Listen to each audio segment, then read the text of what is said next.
Danny Rohl finally lands at Ibrox after a chaotic hunt, but not everyone's clapping. Kris Boyd tears into the board, calling it a total shambles. And while the dust settles, Rabbi Matondo breaks his silence amid emotional farewells and fresh doubts over his Rangers' future. And before we get into the fireworks at Ibrox, a quick shout to this week's community legends. Massive thanks to True Blues 56, Bob Hendry, Alex Govan, Jeanette McConnell, and David Greer. You've been absolute standouts. And to everyone else who jumped into the community section, thank you for showing up, speaking up, and keeping it buzzing. We are the people. Well, after 3 chaotic weeks of twists, turns, and enough managerial drama to fill a Netflix series, Rangers have finally appointed Danny Rohl as the new head coach. And you didn't imagine it, this was a saga. The Ibrox board danced around names like Steven Gerrard and Kevin Muscat, but both went up in smoke quicker than a bonfire on Guy Fawkes night. First, Gerrard flirted with a return, but that door slammed shut. Then it was Kevin Muscat, all set to leave China after his season wrapped up, but that one collapsed on a Sunday, just when everything looked done and dusted. So, where did Rangers turn? Back to the German they'd already courted once, Danny Rohl. Now, let's not forget, he initially rejected the job. The reports from Germany claimed he felt there wasn't enough time to prepare for the Dundee United clash, so he backed out. Fair enough. But once the Muscat deal collapsed, Rangers went back in strong, and this time they got their man. Rohl landed in Glasgow, and by Monday afternoon, he was officially announced on a 2.5-year deal. And straight off the bat, the man wasn't messing about. He spoke about how honored he was to join a club with real history, how much he respects the expectations of the Rangers support, and how he's coming in with a clear mindset. No excuses, no delays, and no half measures. He wants attacking football, high pressing, intensity, and most of all, results. You could tell he's done his homework. He referenced the traditions of the club, the demands of playing at Ibrox, and even admitted that trust must be earned, not talked about.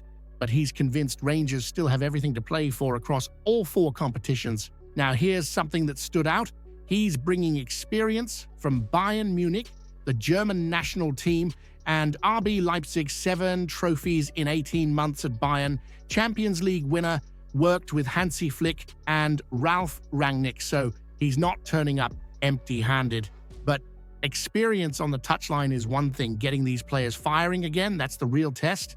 The Ibrox chairman, Andrew Kavanagh, came out publicly backing the hire, saying Rohl matches the ambition of the club and understands what it means to lead Rangers through difficult spells. But talk is cheap in Glasgow, you know that. With SK Brann, Celtic in the cup, Roma on the horizon, and league fixtures piling up, Rohl isn't getting a grace period. He's got about 3 weeks to shape the story of the entire season. Welcome to Scotland, Danny. Now tell me this, do you think the board went back to Rohl because he was the best man for the job, or simply because he was the only one left who hadn't said no? The reaction to Rohl's arrival at Ibrox has been as split as a Glasgow pub on Derby Day. On one hand, you've got respected voices backing him to bring the kind of structure and vision that Rangers badly need. On the other hand, you've got folk throwing shade before he's even taken his first training session. And that includes one Bayern Munich legend who's branded him, wait for it, a nuisance with an iPad. You heard right, Mehmet Scholl, no stranger to silverware, came out slating Rohl's role in Germany's disastrous 2022 World Cup. He reckons Rohl was constantly interrupting Hansi Flick on the sidelines with his tablet, calling him a distraction and hinting that Flick trusted the wrong man. That's a stinger. But Hansi himself wasn't having it. He stood by Rohl, calling him a top-level thinker and a coach who shares his footballing philosophy. And let's be honest, Rohl has been in the pressure cooker before. He's worked at Bayern, Southampton, Leipzig, and with the German national side. So he's seen both sides of elite football, the glory and the collapse. Meanwhile, down in Sheffield, where Rohl made his name in management, there's a very different picture. Journalists and insiders there are saying he performed nothing short of a miracle, keeping Wednesday up.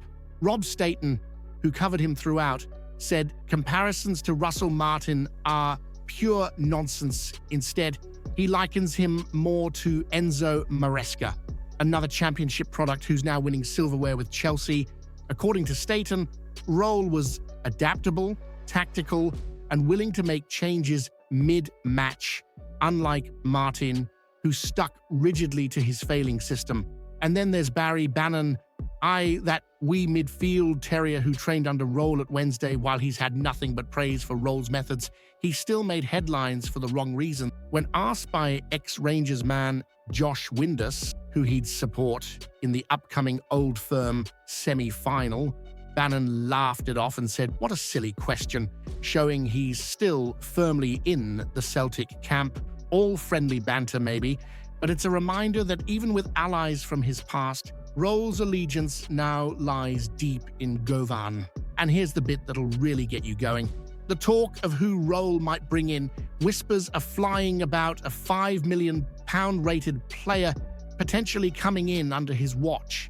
Even bigger buzz surrounds a so-called new Gaza figure, someone with flair, personality, and that chaotic brilliance Rangers have lacked in midfield for years. Whether it's paper talk or something bubbling under the surface, one thing's for sure: if Rohl is to put his stamp on this side, he'll need more than tactics and iPads. He'll need quality, and lots of it.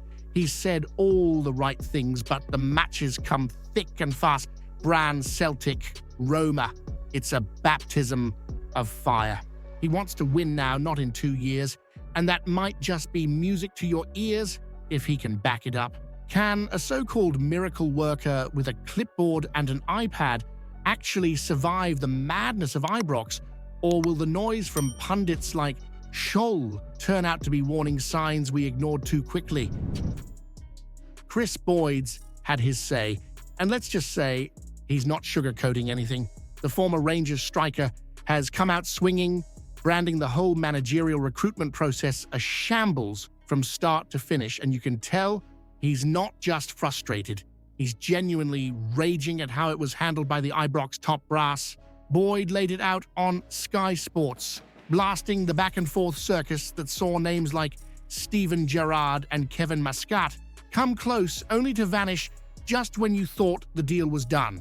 According to Boyd, Gerrard flew halfway across the world, met with Rangers in London, and then pulled out within hours. Yet the club carried on like it was part of some grand process. Muscat, they were well down the road with him in Boyd's words, but still, nothing came of it. His biggest gripe: if Muscat was genuinely seen as the man to take things forward, why on earth didn't they wait until the end of the Chinese season?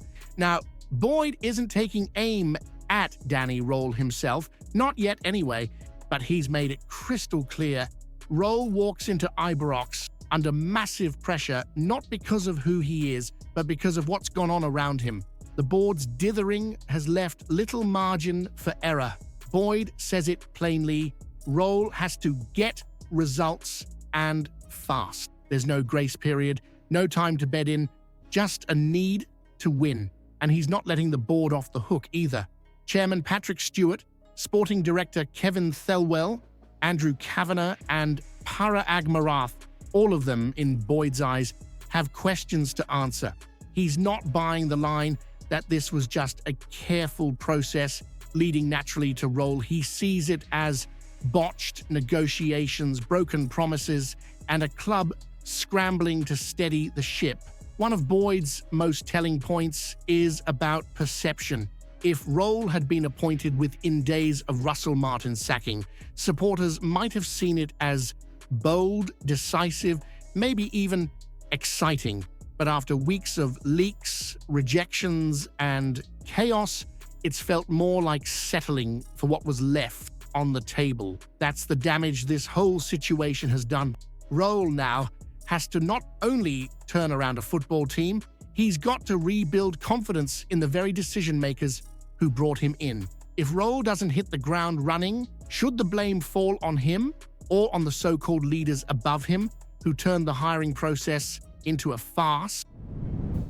It's a tough time for Rabbi Matondo, and it just got even more emotional off the pitch. While you're waiting to see whether the Welsh winger will finally pull on a Rangers shirt again this season, Matondo's been making headlines for another reason. He's taken to social media to react to not one, but two retirements from former teammates Joe Morrell and Jeffrey Brumer, both of whom have hung up their boots after long battles with injuries. Morrell, Matondo's international teammate with Cymru, confirmed his retirement in a tear-jerking post that clearly struck a chord. Just days later, Matondo was again online, this time paying tribute to Jeffrey Brumer, his old mate from Schalke, whose career was similarly hampered by fitness issues. And here's the kicker. Matondo's own journey isn't a million miles off. Since arriving at Ibrox in the summer of 2022 on a 4-year deal from Schalke 04, he's managed just 67 appearances. He was loaned out to Hannover 96 last January, and even now he's still sidelined with recurring hamstring problems that refuse to go away. Now, under Russell Martin, Matondo was already well out of the picture, and even with Danny Rohl now at the helm, there's no guarantee the slate will be wiped clean. Rangers have been linked with trimming the wage bill, and with Matondo's salary among the highest at Ibrox, you have to wonder how long the club will keep investing in a player whose main contributions are social media reactions. On his day, he was a danger. Blistering pace, direct running, and an eye for goal when cutting in from wide. But even if he returns, will that explosiveness still be there? Will he get the minutes to prove it, especially when younger, hungrier lads like Mikey Moore and GD Gassama are already making their mark? Time waits for no winger, and Rangers aren't in a position to carry passengers. Has Matondo earned the right to stay and fight for his place? Or is it time for Rangers to rip off the plaster and move on from yet another big money signing that never lived up to the billing? Comment below what you think about the news. Don't forget to leave a like on the video to help me out. I post videos every day talking about our Rangers, so if you're not subscribed, you're missing out on the latest news. See you soon.